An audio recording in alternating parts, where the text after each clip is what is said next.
Je suis Mélanie Romignac. Je suis issue de l'île de la Réunion. J'ai vécu pendant 30 années en Alsace. Et j'ai toujours travaillé dans la restauration, traiteur. Mon fils, Robin, j'ai accouché de Robin en 1995 avec sa sœur en même temps.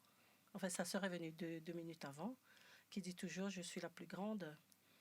Et ben voilà, Robin, deux enfants différents, même s'ils sont nés ensemble.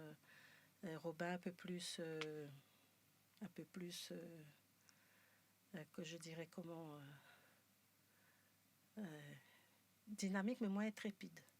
Robin, il aime bien, quand il était gamin, il aimait bien se faire remarquer. Hein, il faisait le pitre et il regardait bien que tout le monde écoutait bien, regardait ce qu'il faisait, hein, depuis tout petit. Et puis l'adolescence a été plus terrible que sa sœur aussi. Et jusqu'à ce qu'il trouve sa voie en fait dans la musique. Il trouve son école et tout. Et là, il s'est beaucoup assagi. Il était venu beaucoup plus sympa. Sa musique, en fait, j'avoue que je connais pas vraiment. J'ai seulement écouté là son album qui vient de sortir et ça, j'ai trouvé très bien. Musicalement, c'est bon, ça a bien donné dans la voiture. Et après, le travail en lui-même, je connais pas vraiment. Voilà.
Je suis dubmaker, je m'appelle Rob, je suis né en Alsace, j'ai une sœur jumelle. Puis j'ai débarqué à Paris il y a 6-7 ans pour faire mes études de technicien son. Alors le mixage, j'ai vu ça à l'école. Si tu veux, on n'apprend pas à mixer, on apprend à utiliser des outils qui vont permettre à faire des mix. Des EQ, des compresseurs, enfin des traitements que tu vas appliquer sur le signal.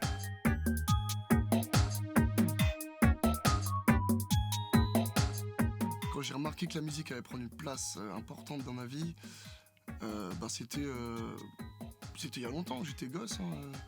J'ai remarqué que c'est une des choses que j'aime le plus faire, dans lesquelles j'ai des facilités à me concentrer, à m'engager, à être assidu. Donc à partir du moment où tu remarques que t'aimes faire certaines choses, tu fais en sorte de les faire professionnellement. En fait, tu peux pas apprendre un instrument sans apprendre le solfège. Enfin, je veux dire, académiquement, dans une école.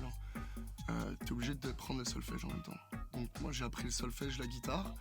Et arrivé à un moment, tu passes un examen de premier cycle. Si tu le réussis, tu peux arrêter le solfège et continuer à apprendre ton instrument. Donc c'est ce que j'ai fait. J'ai arrêté le solfège. Et j'ai continué à apprendre la guitare. Donc j'ai dû apprendre la guitare pendant, presque 10 ans. Je joue de la guitare, de la basse, du piano, du clavier et des percus. Des percus en tout genre. Après le clavier, tu vois, aujourd'hui quand tu fais du clavier, tu peux composer des lignes de cuivre, des synthés, tu peux contrôler avec un clavier comme ça. Tu peux contrôler des instruments virtuels, des violons, de tout ce que tu veux en fait. Du coup, savoir jouer du clavier aujourd'hui dans la production, c'est important. Alors le reggae, ça fait super longtemps que je connais ça. C'est grâce à mes parents. En fait, ils m'ont fait découvrir des cultures musicales du monde entier, dont le reggae. Après, le dub, c'est un truc qui est arrivé dans ma vie bien plus tard. J'ai découvert ça en festival. Il y avait un dub corner, c'est un espace dédié au sound system. Du coup, j'ai été baptisé par Irish on Stepa, King Shiloh, OBF, des chanteurs comme Nishwa Dada, African Simba. Enfin voilà, j'étais bien baptisé, j'ai eu des gros sound systems comme première expérience. Et c'est eux qui m'ont fait découvrir le dub, cette facette tribale du reggae, qui est le dub, on va dire. Alors, ce qui m'a tout de suite attiré, c'est la proximité inévitable avec les artistes. Parce qu'on n'est pas, on est ensemble, on n'est pas sur scène. Enfin, les artistes sont pas sur scène, ils sont au même niveau que nous. Donc, dans un sens imagé, que ce soit hiérarchiquement ou quoi, tout le monde est au même niveau en sound system. Donc déjà ça, c'est super appréciable. Après, il y a l'ampleur, le ressenti que tu as quand tu es en sound system. Première fois que tu vas en sound system, tu es choqué. Tu es choqué de la pression acoustique qu'il peut avoir au sein du chapiteau.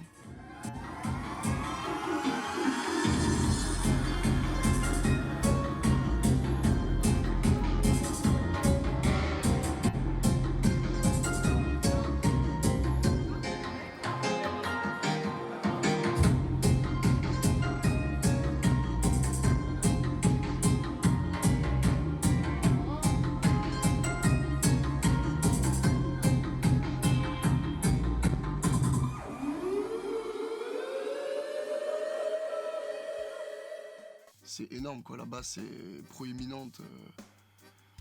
Et puis l'ambiance. L'ambiance, les gens sont super chauds. Ça danse de partout, les gens sont très proches. C'est familier quoi.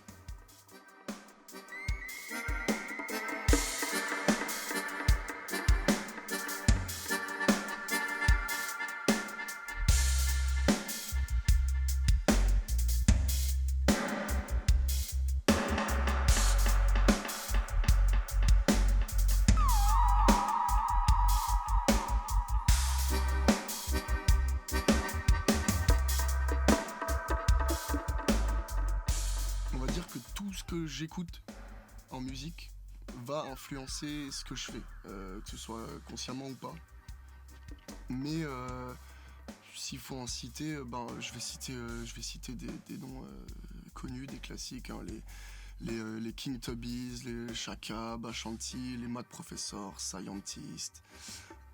Plus récent, les Anglais qui font du dub actuel que moi j'aime composer aujourd'hui. Et tous ces gars-là, quoi. Après, bien sûr, les Bob Marley, Dennis Brown, Johnny Clark. Enfin, je peux pas faire la liste serait énorme en fait.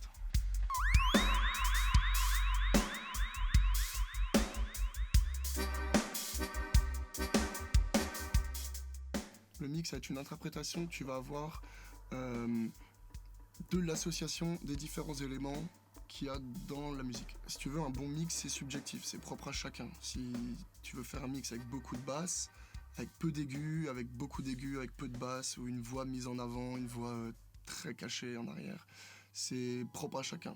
Le mix, c'est de la cuisine, typiquement. Plus de poivre, je vais mettre plus de batterie, plus de kick, plus de poivre. Je vais mettre plus de basse, je vais mettre plus de beurre. Chacun fait sa sauce en fait, c'est comme en cuisine.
Alors ouais, l'album que je viens de sortir, il s'appelle Stala Sayana. C'est le nom d'un temple en Inde, Shri Stala Sayana Perumal. C'est un temple que j'ai visité dans le Tamil Nadu à Mahabalipuram avec ma mère, parce qu'elle est hindouiste. Du coup, cet album, il évoque la méditation, l'introspection, la réflexion sur soi-même. Il invite aussi à danser.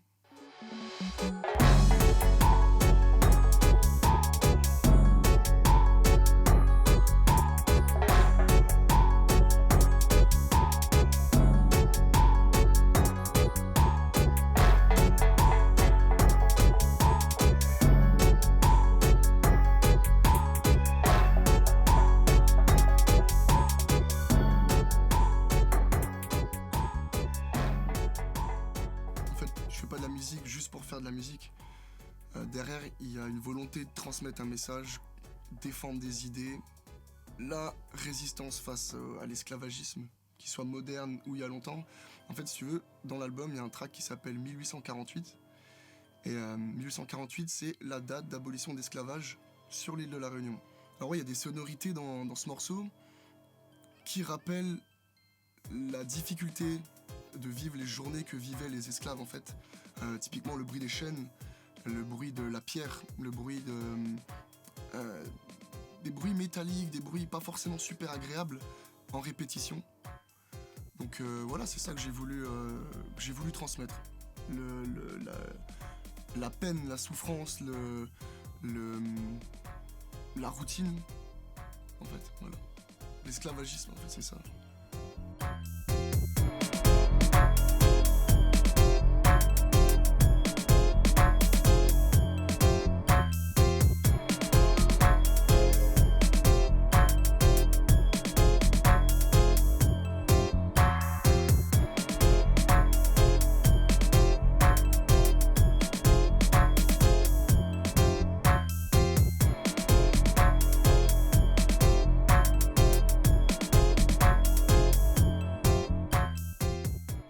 La basse. En fait, la basse, dans le reggae, joue des mélodies. Elle n'est pas là juste pour appuyer les fondamentales, comme dans le rock. Le contretemps.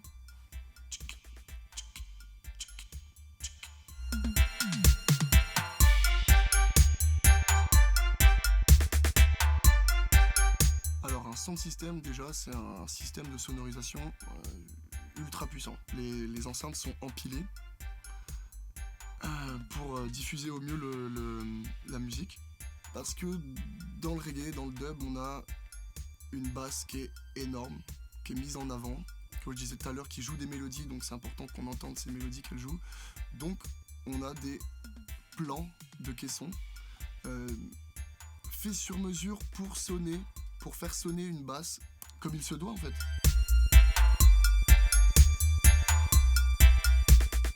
Alors oui, dans le mix, il y a des choses techniques avec lesquelles il faut vraiment être rigoureux. Typiquement à cause de l'anatomie du corps humain. En fait, il y a des courbes de réponse en fréquence de l'oreille. De la manière dont nous, on interprète le son fréquentiellement.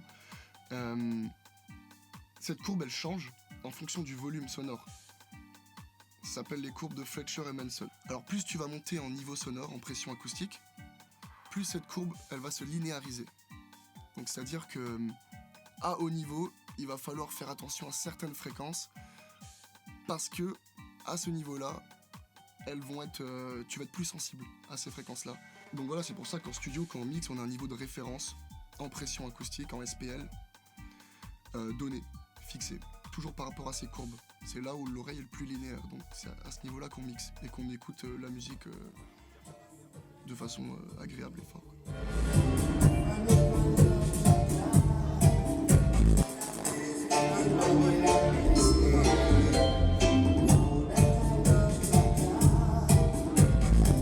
Plus nous on joue en sound system, donc les systèmes de sono ils sont super puissants, c'est joué très très fort. Donc oui, il faut faire davantage attention à la manière dont on mixe certaines fréquences. Oui, c'est une manière de diffuser la musique d'une manière complètement différente. C'est pas conventionnel. Rien que par rapport au niveau sonore, hein. On a des lois en France et dans certains pays, on a des lois qui interdisent de dépasser un certain niveau de pression. En sound system, on passe un peu au-dessus des lois. C'est super fort. Donc voilà, c'est une manière de diffuser la musique très fort, de manière efficace.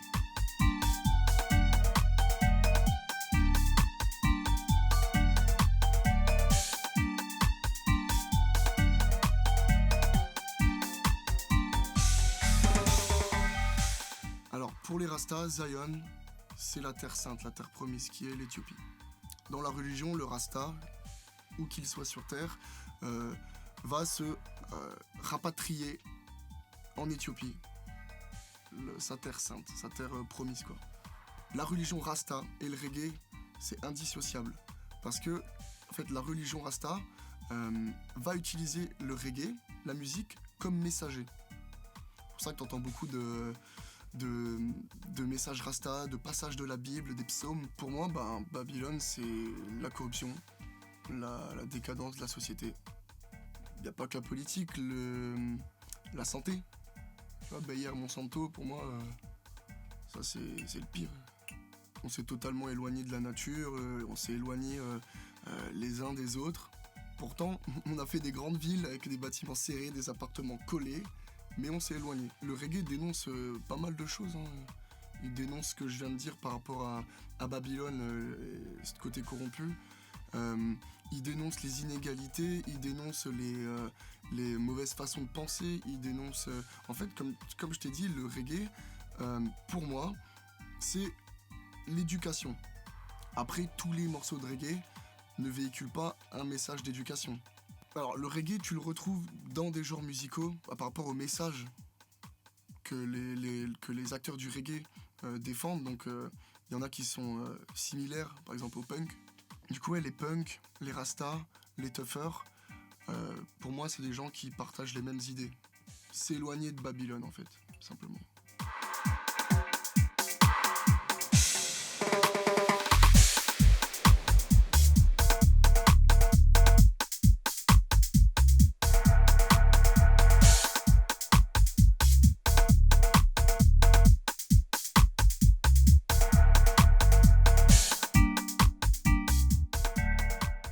Ouais, le sound system, pour moi, c'est la passion. Faut être passionné faut avoir envie de transporter les enceintes qui pèsent 2 fois notre poids, charger les camions, décharger les camions, faire 3 heures de route pour aller jouer 3 heures, refaire 3 heures de route, pas dormir beaucoup. Enfin, c'est du sport, quoi. C'est vraiment du sport pour le mental, pour le dos. Il faut être passionné pour le faire. Oui, le sound, c'est une famille. Il faut être entouré, quoi. Il n'y a pas que des chanteurs, il n'y a pas que des selectas, les gens qui collectionnent les vinyles et qui les jouent pour les gens. Si tu t'arrêtes à ça, tu vas pas très loin en fait, à moins que tu sais tout faire et que tu aies un dos de rechange pour les années après. Mais ouais, il faut être une famille. Chacun va apporter sa petite pierre à l'édifice pour faire tourner le sound system. Parce que quand tu fais une soirée, t'invites des gens. S'il y a personne, quand c'est des salles associatives, si t'as personne au bar pour servir les gens, ça marche pas. Tu peux pas juste avoir un chanteur, un selecta. Il faut des gens qui portent les box. Il faut des gens qui conduisent les camions.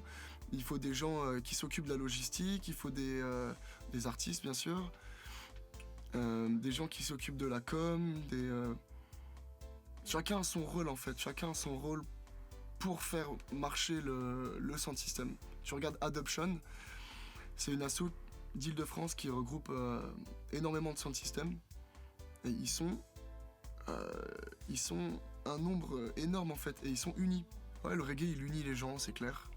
De la même façon qu'un club de couture, parce que les gens aiment la couture, réunit ces gens-là. Ouais, c'est une manière d'être unis en fait. Que ce soit parce qu'on aime la musique reggae, qu'on aime les messages qu'ils véhiculent, qu'on aime les soirées sound system. On aime danser, on aime sortir, donc voilà, on se retrouve en sound system. Et on n'est pas que unis physiquement pendant les soirées Sound System. On est unis par une communauté qui est mondiale en fait. Comme je disais, à cause des valeurs, des choses qu'on partage, notre mode de vie. Voilà, et c'est libre à tout le monde. Il n'y a pas besoin d'avoir des locks pour déjà pour être Rasta ou pour faire partie d'un sound system ou pour partager les valeurs du reggae quoi. C'est pas une nécessité en fait. Dreadlocks and baldhead. C'est les chauves et les dreadlocks. C'est une chanson.